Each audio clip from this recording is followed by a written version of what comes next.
que Deus fala isso? Que antes que fosse formado no ventre da nossa mãe, o Senhor assim já nos conhecia.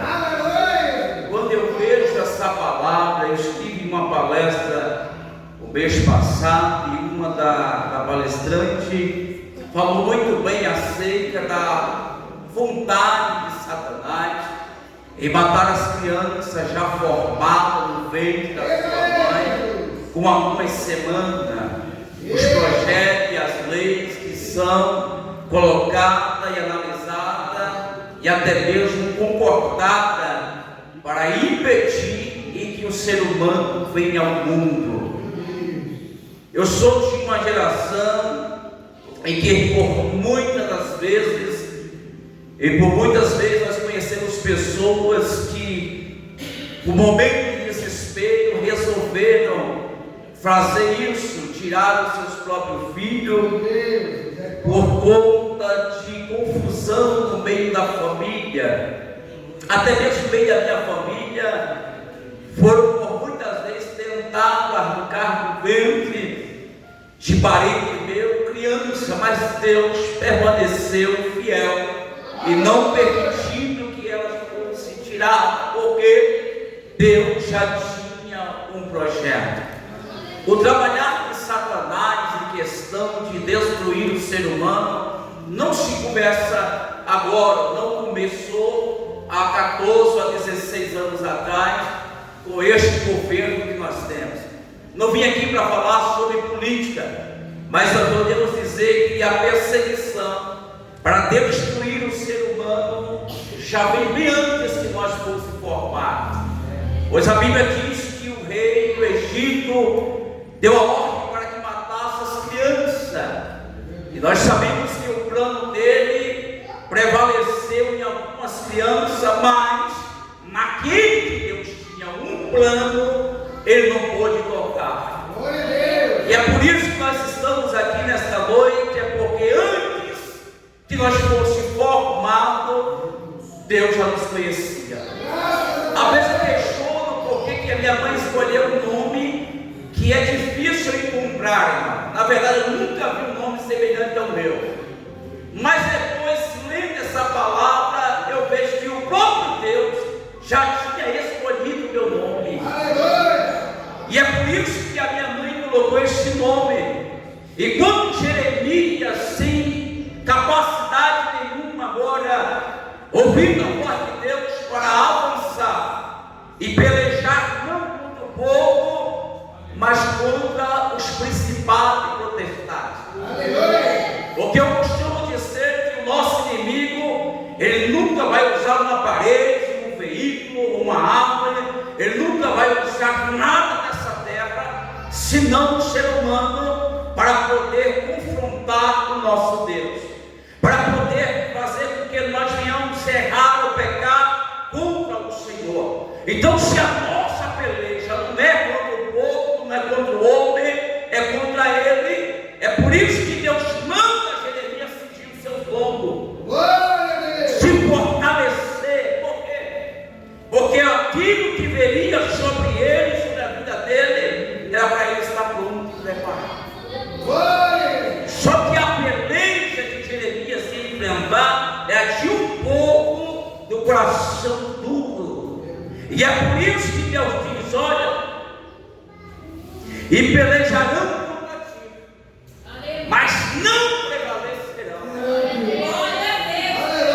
Quando Jeremias ouve essa palavra, Jeremias se fortalece.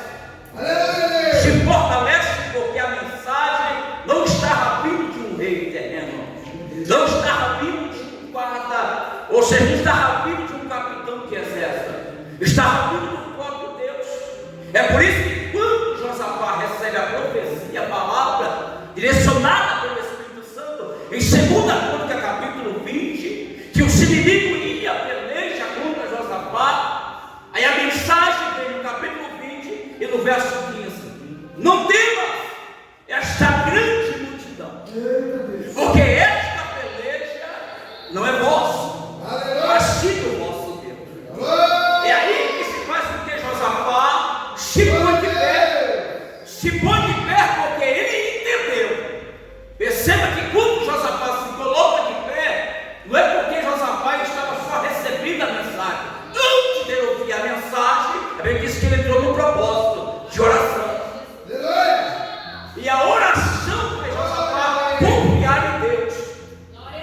É por isso que quando a gente não ora, a gente procura outras portas para poder ouvir alguma coisa que possa nos fortalecer. É por isso que Saul errou, irmão. Se Saul procurasse Samuel para consultar e não os adivinhos, certamente Deus permaneceria na vida de Saul. Agora, que quando a peleja não é de Josafá e nem mesmo do seu povo, a Josafá se cumpriu o quê? Em um propósito de adoração ao nosso Deus, mesmo entendendo que os seus inimigos estavam vindo ao seu encontro. Alguém vai a peleja adorando, irmão? Não tem que ir a peleja armado, mas como a peleja não é contra a carne, nem contra o sangue, mas ela vai dizer, como os adorando? E será que Josafá com o povo adorando, agora os inimigos começam a guerrear entre eles? Porque por um caminho o nosso inimigo vem, mas por 7 caminhos ele vai voltar. Por que ele vai voltar? Porque a peleja não é minha. Se o Senhor está pelejando comigo, por que eu estou temendo? Se o Senhor está trabalhando em meu favor, por que eu estou temendo? É por isso que no Salmo 46, a Bíblia diz que o Senhor é o nosso refúgio e fortaleza, e Ele é o nosso socorro, bem presente na hora do conforto, não, na hora da angústia. É por isso que ele diz no verso 10, aquietai-vos e sabeis que eu sou Deus, porque eu serei exaltado entre as nações. Como que Deus é exaltado? É quando eu sou abençoado por Deus, e através daquilo que Deus faz na minha vida, uma multidão para olhar verdadeiramente, Deus é na vida dele, Deus é na vida dela.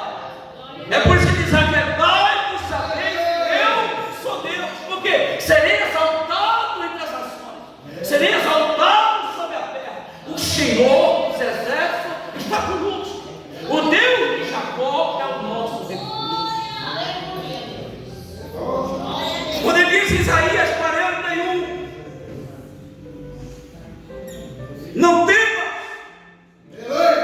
aí diz, esforça-te, porque envergonhado e confundido serão todos aqueles que se levantarem contra ti. Por que Deus fala isso? É porque uma vez que eu sou chamado pelo meu Deus, levantado por Ele, os levante comigo. Só que nós erramos quando nós dizemos assim, por que estão se levantando contra mim? Aí algumas pessoas vai para o joelho, e no seu joelho diz, Senhor, olha que está se levantando, fere aquela pessoa. Ó Deus, entra com justiça sobre aquela pessoa, não entendendo que a sua batalha não é contra ela. É por isso que diz, mais envergonhados ficarão todos aqueles que se levantarem contra ti. É por isso que Jeremias agora está recebendo uma palavra de conforto. Senhor diz, eu sou contigo. Ele está dizendo que é com Jeremias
gente que não dá uma paz do Senhor. Uma vez passa para a gente, corta a treca, mas muita gente posta alguma coisa na rede social, é o primeiro a olhar a nossa rede social.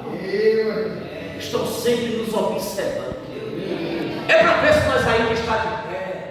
É para ver se a gente ainda está caminhando. Ninguém é bom que olhar a nossa rede social e ficar curtindo as nossas postagens, se nem falar com a gente, se nem dar a paz do Senhor para nós.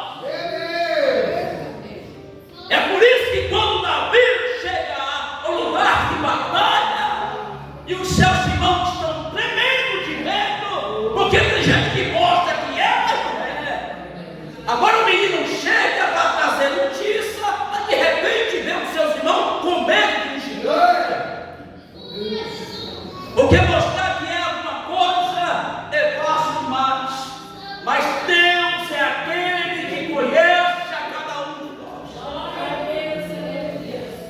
Pelejarão contra ti, mas não prevalecerão. Olha, a guerra tem um fim. A guerra tem um fim. E ela começa para nos fazer parar. Ela começa para nos fazer desanimar, até mesmo voltar para trás. Já viu alguém falando para você: quando eu estava no mundo, eu não sofria tanto assim. Depois que eu vim para a igreja, só guerra, só batalha. Já viu alguém falando isso? É porque no mundo nós nunca se enxerga que nós somos pisados pelo diabo. Nós no mundo nunca enxerga que nós somos humilhados. Nós no mundo nunca enxerga que alguém nos despreza. Aí quando chega aqui, a gente não quer nada mais. A gente não quer mais ser perseguido, a gente não quer mais ser caluniado, a gente não quer mais ser apedrejado. Mas Deus não chamou, irmão, a gente para voltar para trás. Deus nos chamou e nos disse: é eu que estou nesta peleja. O livro de Êxodo, capítulo 14, perceba que Moisés não estava sozinho, com um monte de gente medroso, vivendo 430 anos, oprimido pelos inimigos. Mas quando sentiu que o mar estava à frente, que atrás estavam seus inimigos, qual a diferença? O mesmo inimigo que vivia oprimido mais de 400 anos, agora estão mais perto dele. Não, estão acompanhando os seus passos. De repente alguém começa a murmurar. Só que Moisés tem medo, porque quem tem a convicção de que a peleja não é dele, é Moisés aqui no verso 14, do capítulo 14: o Senhor pelejará por vós. Agora, como o Senhor vai pelejar se eu estou cercado, se eu estou sem saída? Sabe o que é isso? É alguém que sabe que se eu entrei para ser crente, eu entrei para guerrear. Se alguém aceitou Jesus como Salvador para receber casa e carro, está enganado, pode ir para casa. Se alguém aceitou Jesus achando que a sua fruta vai estar gorda, meu irmão, está enganado. Se aceitou Jesus, foi para entrar em uma grande batalha. Batalha é essa que você vai deitar, o diabo vai te matar de noite quando você está dormindo. Eu passei por 3 anos, todos os dias, Satanás pediu para me matar. E era tão covarde que era no momento que eu fechava meu olho. Eu só fechava o olho e já sentia que ele vinha para me matar. Mas o meu Deus me guardou. Por quê? Porque Deus tem uma promessa. E a promessa de Deus é essa: não vão prevalecer contra a sua vida. Agora Moisés diz: olha, o Senhor vai pelejar com vocês. Fique tranquilo. Aí no verso mais adiante, o mar está na frente. O que é que Moisés tem? Apenas um cajado para abrir o mar. Israel nunca tinha visto sobrenatural. Israel nunca tinha visto o poder de Deus sobre a vida dele. Mas eles agora começam a enxergar e dizer: somente Deus pode abrir o mar. Eu não sei se alguém nesta noite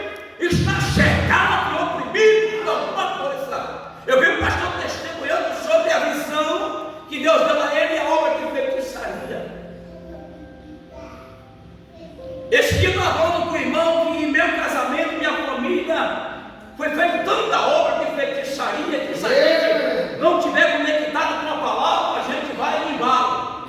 Eu me lembro que a última feitiçaria que fizeram na minha porta, eu tinha conversado com uma jovem que tinha feito um trabalho de feitiçaria para trazer o namorado dela de volta para casa. E ela pagou uns R$2.000 para esse trabalho, mas sabe que ela tinha 2 semanas que não comia. O mal que ela ia fazer foi para a vida dela. E não comia e não dormia, mas procurou a nossa igreja. E eu me lembro que era uma tarde de sexta-feira. E eu disse: eu não vou orar por você.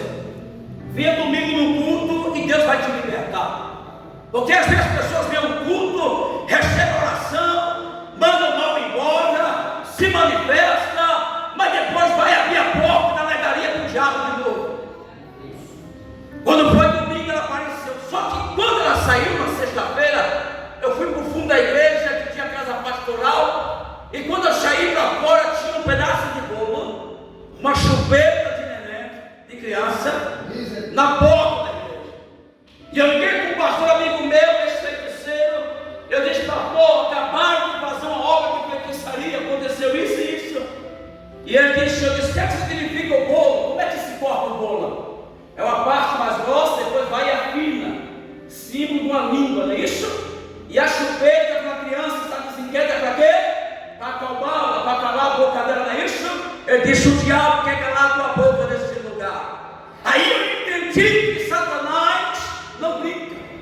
E por muitas vezes os demônios feiticeiros vinham na encruzilhada, que eles ficavam no meio do loteamento, uma esquina do lado do outro, e eles faziam o trabalho nas 2 esquinas para fechar a igreja. A nossa guerra é contra o nosso irmão. A nossa batalha é contra o obreiro. Não! A nossa batalha é contra principado e potestade. Mas não se leva, eu nem aí, irmão. Eu sei de onde eu vim. Eu sei de onde Deus me arrancou. Você sabe de onde Deus te tirou. Você sabe que só Deus poderia te libertar. Ninguém mais poderia fazer nada com você. No dia que você disse assim: pastor, está aqui minha carta de membro, não quero congregar mais, e tu foi embora, ninguém vai te visitar. Verdade, Jesus. Mas aquele que se levantou vai permanecer enquanto você vai estar lá fora. Jeremias é reconhecido como profeta chorando, porque a luta era grande contra a vida desse homem. Lamentações capítulo 3, Jeremias destrua a boca do pó. Talvez assim haja esperança. E não é porque Jeremias tinha uma vida desconcertada, não. É porque Jeremias estava tentando convencer um povo que tinha que se arrepender, para que Deus o protegesse de todo mal.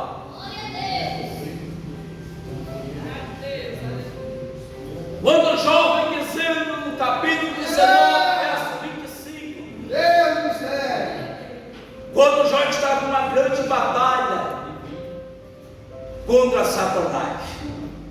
Satanás queria de todas as formas abater Jó e fazer com que Jó desviasse dos caminhos de Deus. Quando eu disse no começo que a nossa luta é contra ele, mas ele usa quem? Pessoas. O diabo nunca vai vir de frente a frente, por quê? Porque ela disse que o anjo do Senhor acampa ao redor do que? Os teme. Aleluia. Então, como ele disse: se eu for ali naquela mulher, eu vou ser sair chicoteado, a espada vai descer sobre mim, o fogo do Altíssimo vai me queimar. Porém, como eu não posso chegar perto dela, eu vou usar quem está dando legalia, quem está dando brecha. Aí, como Satanás não conseguiu tocar em Jó, aí ele vai que usa a sua mulher. Vendo Jó sofrendo, ela diz o quê? Amaldiçoa esse teu Deus e morre. Misericórdia, Jesus. Aí no capítulo 19, pelos amigos, pela família, pelos empregados, olha, acusando Jó de coisa que Jó não fez. Mas Jó sabia, pastor Toninho, em quem ele queria. É por isso que no verso 25 do capítulo 19 já diz: porque eu sei que o meu Redentor vive, o meu protetor vive, e que por fim se levantará sobre a terra. Aleluia. É por isso que no capítulo 42, verso 2, só diz: bem sei que tudo pode, e que nenhum dos teus pensamentos pode ser impedido. Ainda que todos estão me abandonando, me acusando, me desprezando, não é qualquer um, irmão, é o mesmo que um dia sentou à minha mesa. Ou tu pensa que o teu inimigo vai vir de longe? É aquele que um dia precisou calçar o teu sapato. Aleluia. É aquele que um dia precisou sentar na sua mesa. É o mesmo que um dia precisou comer o mesmo prato que você come. Mas o jovem sabia que a sua luta não era contra eles. Aí no capítulo 42, do verso 10 em diante, aí agora Jó está orando. E orando por quem? Pelos seus amigos. Aleluia. E enquanto Jó orava ao contrário, porque quem sabe que Deus é na sua vida, não faz o mesmo daqueles que estão fazendo com você. Aí agora Jó está orando, ao contrário, porque os seus amigos estão orando. Agora Jó está orando, aí Deus vai prosperando aquele que Jó. Olha, porque as bênçãos do Senhor não nos traz dor. As bênçãos de Deus nos traz alegria. Ao contrário, algumas bênçãos que estão buscando aí fora. Aleluia. Comprando Deus uma coisa. Então quando Jó está orando, agora Deus está prosperando. Se Jó perdeu 100 camelos, Deus está dando 200. Se Jó perdeu 200 juntas de jumento, Deus está dando 400. Jó estava prosperando enquanto estava orando. Quando o irmão disse aqui, ele está numa grande batalha, vai conseguir orar 40 minutos. Para quem já orou 2 horas, sabe que é depois de 1 hora que começa o negócio a fluir. Que ora 2 horas de relógio, você já começa a sentir que algo vai acontecer. Mas eu entendo que as batalhas são constantes, principalmente quando nós dobramos o nosso joelho. Perceba que nós conseguimos ficar no celular 2, 3, 4 horas. Mas quando dobramos o joelho, entramos em batalha. Eita Deus! Porque nós precisamos dobrar o nosso joelho e entramos em batalha na madrugada. Eu não sei os irmãos. Tem noite que eu acordo e de repente eu olho para a porta do quarto e eu vejo que ele está olhando para a minha família. Aí eu reúno minha família e digo: olha, precisamos ficar atentos porque o inimigo está nos observando. Algum ataque vai vir. Quem anda em oração sabe que quando você acorda de madrugada, você sempre está te olhando. E por que ele não chega? Porque eu acabei de falar que os anjos do Senhor acampam. Mas como é isso? Como é que ele conseguiu entrar e da sua casa você consegue ver? A gente percebe aquela opressão. E de madrugada que a opressão é tão grande que tem hora de dar medo. Então não é qualquer demônio que está te observando. Não é qualquer demônio que está te olhando. E é por isso que você dobra o joelho, você vê barulho, você vê vulto passando, você vê pisada passando. Mas nesta noite Jesus está te dizendo: olha, esta peleja não é tua. Eu estou pelejando em teu favor. Eu estou guerreando em teu favor. Apenas levante de madrugada, porque eu preciso falar com você. Vai desenrolando o rolo nessa noite. Levanta na madrugada que eu quero falar contigo. Não particular com você. Ah, Deus não pode falar, que Deus pode falar, mas é na madrugada que Deus quer falar conosco.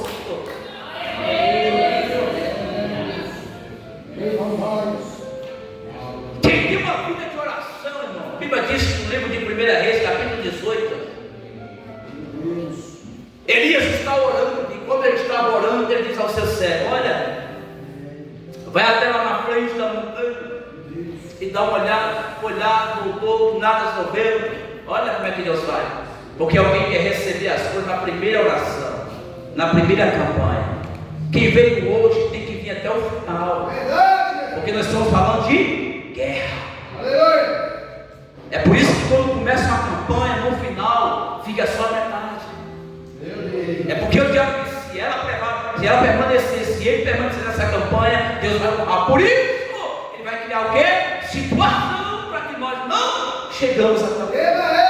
É por isso que quando o servo vai lá, volta, mas ele estava orando, disse, não vejo ainda não, então tu vai 7 vezes. Olha, é quantos dias a campanha, pastor?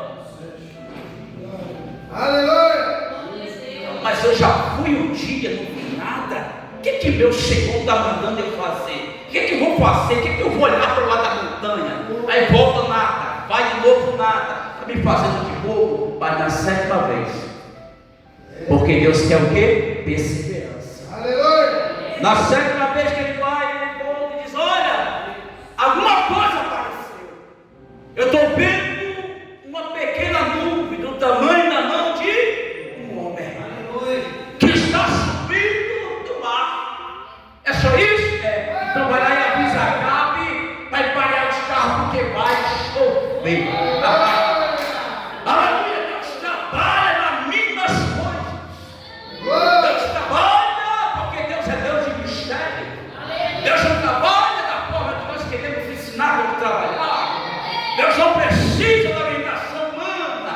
Deus não precisa de conselho humano, porque Deus trabalha como Ele quer. Um jovem saiu do presídio, cumpriu sua cadeia, mas de repente alguém chamou ele para uma reunião. E na reunião, eu vou encerrando aqui. Na reunião ele disse, mãe, eu não vou lá porque eu vou sair, mas como é na casa sua, eu vou convencer aquele jovem na reunião. Mas o medo na reunião é que Deus poderia usar alguém. E quando eu quero correr do meu propósito, que Deus tem na minha vida, eu fico com medo de Deus usar alguém para mim. E quando ele chegou naquela reunião, Deus tomou uma criança, do tamanho do filho do irmão. Ele disse, daqui a 7 dias ou 10 dias, te colocarei de novo no presídio, porque eu tenho uma obra contigo. Já tinha pagado a sua cadeia, não devia nada, certamente é impossível voltar. Mas estava com os amigos na frente de uma adega bebendo, uma reunião e tal, e de repente a viatura enquadra e basta justamente nele. Ele diz, nós achamos uma droga e essa droga é sua. Condenou ele, que aquela droga era dele. Naquela confusão todinha, quando puxou de novo, ele estava procurado. Foi para a cadeia e lá Deus usou aquele jovem como nunca. Aleluia. Por que eu estou falando isso? Porque quando Deus tem um propósito, Deus nos leva em lugares que a gente não quer ir. Meu Deus. Nós não sabemos aonde Deus quer nos colocar, mas Deus vai nos colocar no lugar de batalha, de peleja. Por quê? Porque neste lugar de batalha que eu vou estar igual o Josafá, de pé. Ficar de pé em vez do livramento do Senhor. Porque o que vocês estão vendo hoje nunca mais verão. Por que não verão? Porque ele disse que quando Josafá chegou lá, era só corpo no chão, pastor Toninho. Não tinha um sequer vivo. Isaías 43, verso 3. Ainda antes que houvesse dia, eu sou. Aleluia. E não é que eu possa fazer escapar da minha mão. Operando Deus. Tem alguém para impedir? Eu não conheço, eu vejo algum moleque querendo desafiar Deus, mas eu não conheço a Bíblia Sagrada ninguém. Porque até mesmo os filisteus, inimigos de Israel, no capítulo 4 de 1 Samuel, quando viu a arca chegando desse longe para a batalha, eles temeram. E não querendo cair na mão de Deus, eles se vamos guerrear. E mataram 30.000 homens com a presença da arma. Porque eles conheciam muito bem a história do Deus de Israel. Agora, estamos diante de uma palavra que Deus está dizendo: e pelejarão contra ti. Ele está dizendo assim, ó, eu vou vir para te abraçar. Não, ele está dizendo, e pelejarão contra ti, mas não prevalecerão. Não prevalecerão por quê? Aleluia, E parece que quando Deus nos dá uma mensagem dessa, pastor Toninho, nós temos que estar enquadrados. Eu estou passando por uma calúnia tão grande em minha casa. E às vezes tem que a gente chega na igreja e fala assim: Senhor, não usa profeta para falar com a gente, não. E de repente alguém se levanta. A perseguição é tão grande que a gente começa a perguntar a Deus, mas Deus de repente diz assim: o teu tempo está acabando, daqui uns dias eu vou te arrancar. E como eu não tenho endereço, já falei sobre isso aqui, como eu não tenho endereço fixo, para onde Deus me soprar, ali eu estarei. Por quê? Porque a peleja não é minha. Aleluia. Eles vão vir pelejar, eles vão vir contra a minha vida, eles vão vir guerrear contra mim, mas não é minha. Por quê? Porque a Bíblia diz que não só não é minha a peleja, como também Deus vai livrar. Salmo 118, Salmo 118. aleluia. Não morrerei, mas viverei e contarei a obra do Senhor, porque em peleja que Deus está, ninguém morre. Aí o salmista diz: o Senhor me castigou muito, mas não me entregou à morte. Ao verso 6, por quê? O salmista diz: não temeremos ao homem, porque o homem pode vir quando a nossa vida. Por isso que no Salmo 13, Davi diz: Senhor, olha para os meus inimigos que estão me castigando e procurando um momento para se alegrar com a minha desgraça. Porque os inimigos, quando te verem parado, eles se alegram. Estamos conseguindo parar, estamos conseguindo vencer. Quando o inimigo olha para nós e vê que ele está vencido e alcançando o território, ele começa a se alegrar. Mas nesta noite, o grandão da Galileia está dizendo: sobe agora, porque eu já entrei esta peleja. Sobe agora, porque eu já estou trabalhando. Sobe agora, porque eu estou guerreando em vosso favor. Se eu não quero ver, eu vou orar para a sua vida e já entrego